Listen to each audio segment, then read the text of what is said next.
After successfully winning my wars with the Battanians and the Western Empire, and settling favourable treaties with both of them that were enriching my treasury day by day, I decided to assemble an elite army with which to start taking Stygian territory. I drew out my elite pike phalanxes, along with Battanian falxmen that I'd been training up to use as flanking troops, and the archers I'd been training up to use as cover. Having in total over 370 men, with the bulk of them being unbreakable line infantry, meant that taking cities and defeating armies many times my size should not be a problem. The Stygians, the last faction with which I was at war, were going to regret declaring war on me. By the time I finished mustering this army, I discovered that the Stygians were actually sieging Seonon and storming it when I arrived, so I rushed to the defence of the garrison. I had the main phalanx at the front, and I split the falxmen into 2 divisions on the left and right wings in order to cover the archers, and then of course I put the archers directly behind on a raised hill, to of course make sure they had all of the line of sight that would be required for them to unleash a devastating hail of arrows. The enemy was bringing 2 very large wings of cavalry around each of my sides, and so I prepared the falxmen to receive the charge. Falxmen are not especially good at resisting cavalry, so I wasn't sure how this would go. They can't resist a charge, but when the cavalry has been slowed down, they can certainly do a lot of damage with the phalanxes. The archers themselves are also quite effective at dealing with the cavalry charge that is in amongst their ranks, and before long we had essentially driven off the enemy cavalry, and it was looking good for the rest of the battle. The vast horde of Stygian infantry made contact with the phalanx, and of course the phalanx held strong. The archers rained death from down above their heads, and before long their infantry broke and fled. This first rout happened a lot more swiftly than I expected, and you may notice that it seems that we're taking many casualties here, but if you actually look at the casualties, you'll notice that these are the militia spearmen that have come out of Seonon in order to fight in the battle as well, so I wasn't really very bothered about losing them. We chased them back to the defensive lines and took up positions on the hill overlooking the battlefield.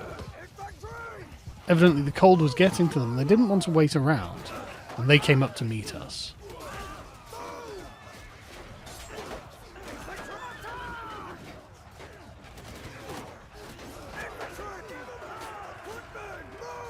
I commanded the men to charge because I didn't really have time to organise a proper defence, but the quality of our men told, and without much effort, we swiftly routed this line too.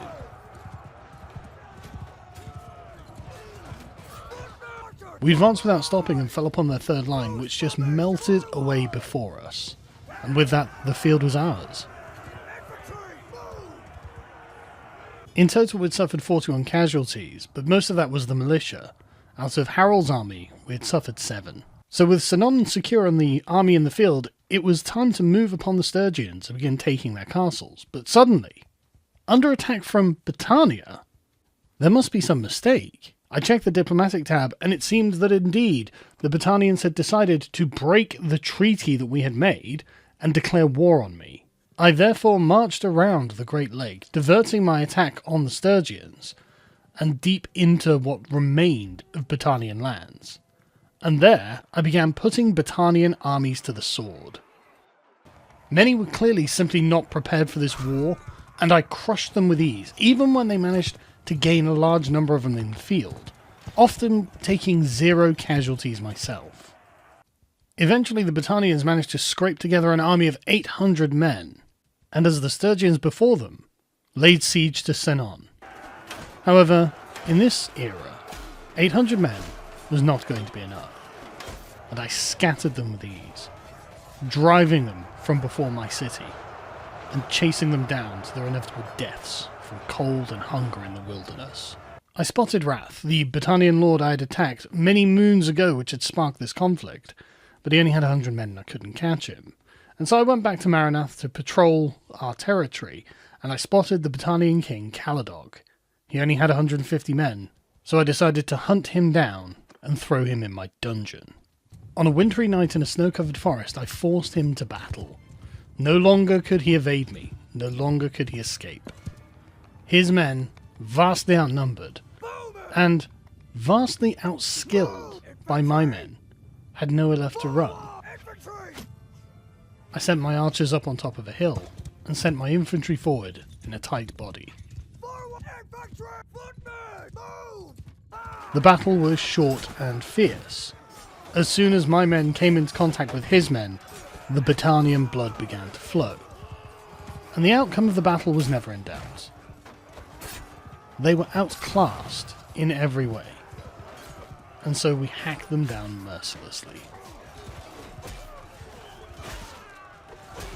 Towards the end of the battle, I spotted Caladog in his golden armour attempting to withdraw, and so I intercepted him and began attacking him, and he fled from me. So I chased him down.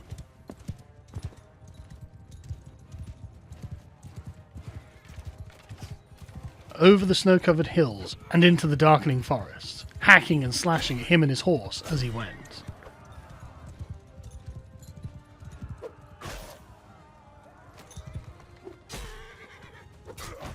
And when I had hacked down his horse, finally he drew his sword. I dismounted and faced him one-on-one, and cut him down with a single blow.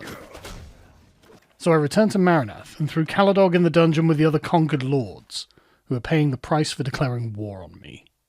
With the war effort going badly, one of the Battanian lords, Ragin by name, struggled to muster and rally a new army in order to take the field against us, but I intercepted them before they were able to form up, caught them in the woods, and slaughtered them all. But the problems of fighting a two-front war were beginning to manifest. Not only did I have a reasonable-sized domain I had to defend, but the Sturgians were able to send up armies of 800 men, in this case to attack Remtoil Castle. Naturally, I marched over and launched a full frontal attack on them. This battle was no more notable than any others, and I naturally crushed them, but the problem of having too many enemies was rearing its head. I needed to begin taking territory. I couldn't just keep fighting a defensive war. Though I could hunt down and force the Battanians to form ramshackle armies with which to meet me in the field, armies, incidentally, that I could absolutely crush, wipe out, completely destroy, with fewer casualties than I had fingers on one hand, this could not last forever. To take the initiative, I decided to besiege the next city on the list, Dunglanys, a Battanian town at the top of a mountain. It seemed that they had nothing around which could challenge me, and so I began investing the city, building siege engines, and starving them out. However, they were given a stay of execution as a large Sturgian army began sieging Seonon, and I was forced to abandon the siege to march over and protect my town. I decided that since I had been so thoroughly winning the war against Sturgia, perhaps the best thing to do would be to accept a peace treaty with them, receiving 2,000 a day, so I could concentrate fully on the Battanians. And it caused their army outside of Seonon to crumble and blow away like particles of dust in the wind. I returned to Dunglanys and laid siege again, rebuilt the siege engines, and levelled their walls. Small and inconsequential Battanian nobles would hang around the edge of the siege camp, far too afraid to come and engage, so I ignored them. Though the garrison had been whittled down from the initial 1,200 defenders that it had, there were still many Battanian lords holed up in this city. Normally I would have picked an easier target, but as I was approaching to lay the siege, many of their lords fled inside this castle, and I decided to lock them up like a bird in a cage. In this one siege, I had the opportunity to destroy a quarter of the remaining manpower of the Battanian kingdom, and I wasn't going to waste it. When the moment of action came, I split my infantry into two equal divisions, one to take the breach on the left-hand side and one to take the breach on the right. Though I did have a strong archer corps, it wasn't worth hanging around, because they also had many archers inside the city. The best move was to get to grips with the defenders as quickly as possible and begin hewing them down. Before the battle, I had changed my two-handed weapon from the massive man-slaying glaive that I had been using almost exclusively up until this point to a masterwork two-handed Battanian falx. There are a few reasons for this. The first one was that my single-handed and lance weapon skills were maxed out, and I needed to improve my two-handed skill. But also, the glaive was not very good at close range. If an opponent was too close, you simply did very little damage, whereas the falx, though lacking the extreme range of the glaive, was able to be used in close quarters. Anyway, I drew up each division in front of the relevant breach in the wall, formed them into a tight, compact body of men, and then told them to charge, and I followed the left division up into the breach. Or at least I tried to.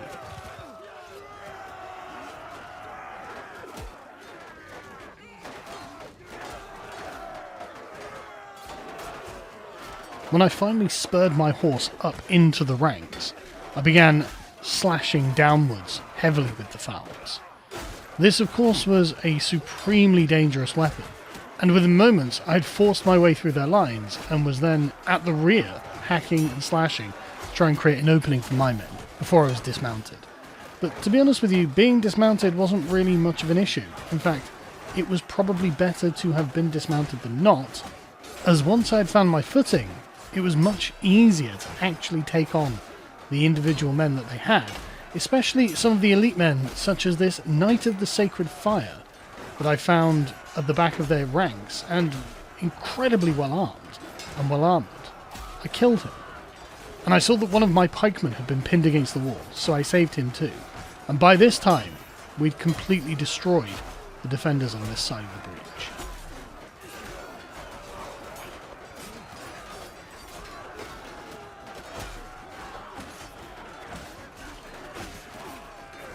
I then noticed that a large number of the defenders was coming around to attack us in the back, because actually the 2nd Division had decided not to go in the right-hand breach, and instead had come back around up the left-hand breach and was trying to join us on this side.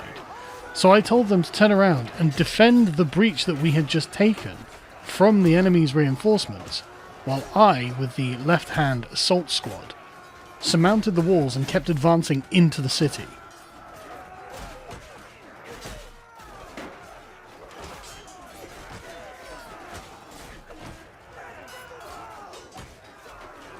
It was evident that their sally from the right-hand side had achieved nothing. They'd been cut down by the archers or stopped at the breach by my pikemen, so I told them to advance and continue on through the city. Meanwhile, I joined the front ranks of the left-hand division and continued sending Battanians to the Reaper.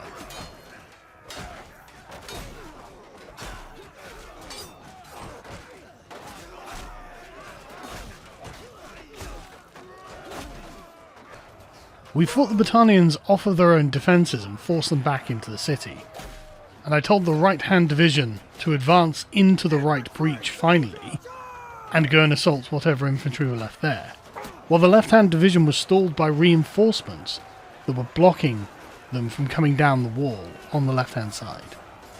This actually meant that I had no way of actually getting down and helping my men, so I decided to perhaps do the brave thing, or the stupid thing, and jump down in the breach and see if I could skirt down the wall to cushion my landing, which didn't really work, and really hurt. But broken ankles aside, I was still alive and I was still capable of fighting, and so we continued the slaughter. The last of the Battanian garrison were mounting a valiant defence of one of the main streets, so I went around one of the big buildings and through a side street to get around behind them. And when I emerged, I began cutting them up from the rear, and the battle was all but over.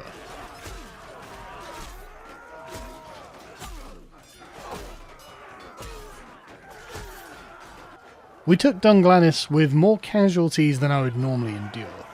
42 men dead, 16 of which were my elite pikemen. I wasn't happy about this, but given the fact that we were attacking a far superior force in a defensible position, and capturing one of their major cities in the process, I wasn't terribly disappointed. I took Dunglanys for myself, but I wasn't planning on keeping it this time. This I expected to be something of a frontier city, so I wanted to give it to one of my companions in order to ennoble them into being a lord themselves. So I decided on one of my oldest and most reliable lords, Aragon Fairhair, whom I made Lord Fairhair of England. Again at the cost of 20,000 gold, but fine. I'm not resentful that I have to pay so much money about it. I went back to the diplomacy tab to see if I could extort more money out of the Battanians, to notice that the Western Empire were once again at war with me. So I made peace with the Battanians, again taking thousands per day from them, only to find that the Western Empire had 1,200 men just on the cusp of besieging Dunglanys.